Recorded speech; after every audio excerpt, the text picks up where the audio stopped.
There's been a gaping hole in the Seiko collection up until very recently: the GMT watch. Capable of reading multiple time zones at once, it was only in 2022 when that wrong was righted with the introduction of the affordable Seiko 5 GMT collection. But for those with a bit more to spend, who want a bit more spit and polish to their GMT watch, there's now this, the first mechanical GMT in the Seiko Prospex collection. Could it be the GMT with the biggest bang for the buck? If you've got a hankering for a GMT, you'll find plenty to choose from over at Watchfinder.com. With over 65 brands in stock, including Rolex, Breitling, Omega and more, the hardest thing will be choosing which. You can even sell or trade your current watch too. Find out more at Watchfinder.com. The need for a GMT watch came about with travel that went further, faster. Crossing the Atlantic in a ship took around 3 to 4 weeks, and the only method of communication was by letter, so there was little chance of breaching the age-old excuse for buying a GMT watch: waking up Nana at home. The expanding rail network in the US necessitated the use of 4 time zones, each an hour apart, established in 1883. This new railroad time was adhered to rigidly, where there had previously been hundreds of separate time zones that differed for every town. Still, with a variation of just a few hours, it wasn't necessary to monitor multiple time zones at once. It's with the advent of jet propulsion that the GMT watch became a necessity. There are many reasons why a long-haul pilot would want to keep track of multiple time zones, least of all to avoid upsetting grandma. For a start, international aviation all operates on UTC, Coordinated Universal Time, to avoid the inevitable mix-ups of having multiple time zones and especially daylight savings. So it makes sense for a pilot to be able to monitor both the local time and UTC, which is essentially the same as GMT. But why UTC and not GMT? And why UTC and not CUT if the term is Coordinated Universal Time? Similar to railroad time, UTC was first introduced in 1960 to combat the safety risks of having fast-moving vehicles operating across multiple time zones. As it was an international endeavour predominantly between English and French-speaking countries, Greenwich Mean Time was discounted and 2 new names were proposed: CUT and TUC, short for Temps Universel Coordon. As a compromise, UTC was chosen. Transcontinental pilots also suffer from jet lag, and some choose to combat that by sticking to their home time. A GMT watch can be very helpful for maintaining a single time zone, whilst also tracking local and UTC.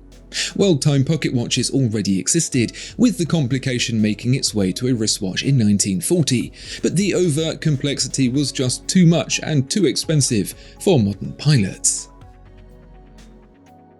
This was overcome in 1953, not by the Rolex GMT Master as is often believed, but by the Glycine Airman, which established the 24-hour GMT form factor we've since become used to. As is typical of Rolex, the GMT Master came out a year later and overshadowed the watch that originally created the complication. How does a GMT watch work? An extra hour hand, calibrated to a 24-hour rotation, is added to the watch. These days, either it or the 12-hour hand is independently adjustable, but the early watches relied on a turning bezel to set the second time zone instead. That's how Rolex were able to release the GMT Master so quickly in 1954, because the modification to the existing turnograph was very simple. In theory, a GMT watch with an independently settable hour or GMT hand and a rotating GMT bezel is capable of tracking 3 time zones at once, but typically 2 is enough. For Seiko, this complication has long been underrepresented in the collection. In the 60s, Seiko had both a GMT and a world timer, but those watches were discontinued without replacement. In 2021, there was the Spring Drive SNR 033, but it wasn't until 2022 when the GMT complication was added to the entry-level Seiko 5 line. And now in 2023, it's been added in mechanical form to the Prospex collection for the first time ever. Seiko's Prospex collection is a literal embodiment of the term professional specifications, and for the Prospex GMT, those specifications aren't limited to just a GMT function. The first thing you'll notice is that this GMT does not have a GMT bezel. The new caliber 6R54 has an independently settable GMT hand, but the ceramic bezel is that of a dive watch, segmented into minutes over the course of an hour.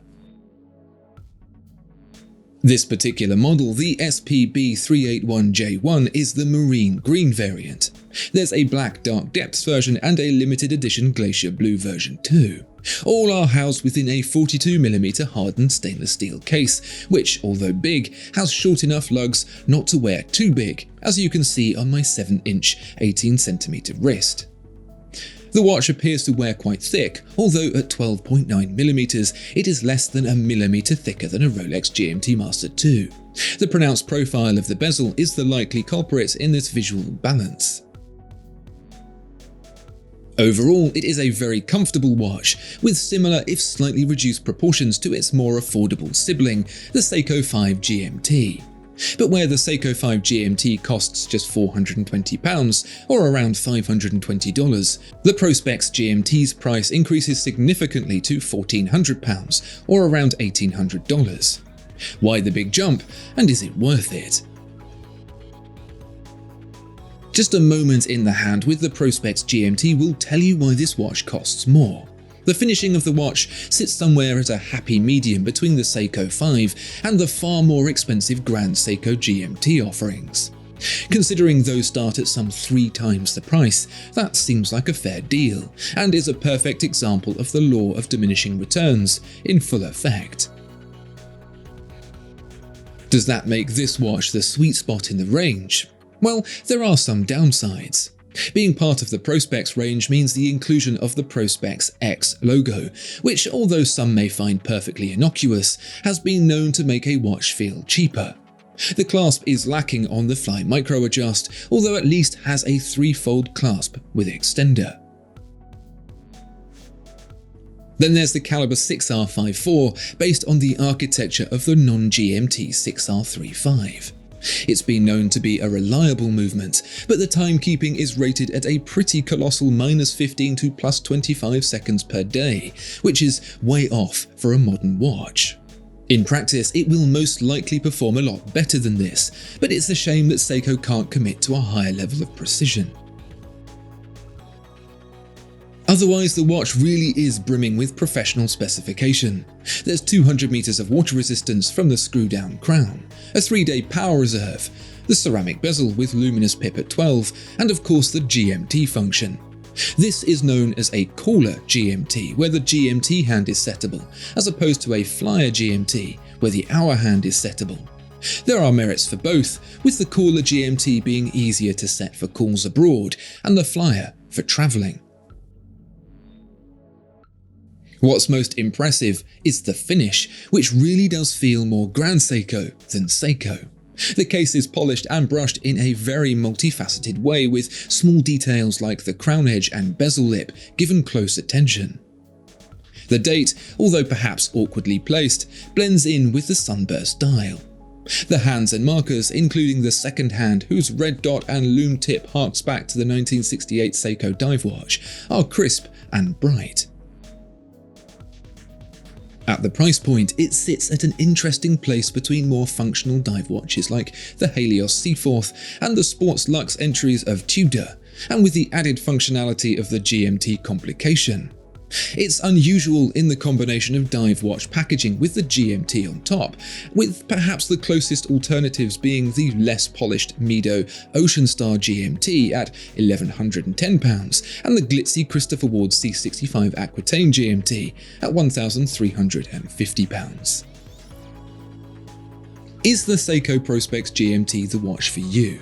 It certainly offers a very compelling argument, packing in a lot of features and quality for the price, as Seiko is known for doing. The manufacturer gets the benefit of producing at scale, a rare advantage that often places it at the top of the pile for bang for the buck.